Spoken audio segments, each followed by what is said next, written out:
हे बघा, आपण पुदिन्याची एक जुडी बाजारातून आणलेली आहे. तर आपण आता घरामध्येच कुंडीमध्ये आपण पुदिना लावणार आहोत. तर पहिलं प्रथम आपण कुंडीमध्ये पाणी टाकायचंय, पूर्ण माती ओली करून घ्यायची आहे आणि मग आपण जाड अशा कांड्या काढून घ्यायच्यात. हे बघा, एकदम जाड अशा ह्या कांड्या काढून घ्यायच्यात आणि त्याचा पाला पूर्ण काढायचा आणि फक्त इथे कट द्यायचा. इथं खाली आहे ना, तो थोडासा असा कट द्यायचा आणि ही पानं अशी फक्त काढून घ्यायची आपण, किंवा हे वरचं पान असं काढून घ्यायचं आणि ही कांड्या अशा लावायच्या. हे बघा, पटकन लागल्या जातात. हे बघा, अशा लावायच्या.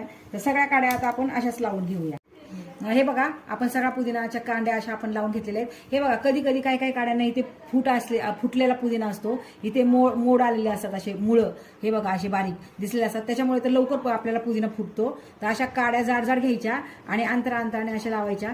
तर लावल्यानंतर एक 15 ते 20 दिवसामध्ये हे बघा, इकडे असा मी पुदिना पहिला लावलेला आहे. असा पुदिना हिरवागार येतो. आपल्याला पटकन जर भाजीला घरामध्ये पुदिना अवेलेबल नसेल तर पटकन आपल्याला घरातल्या घरात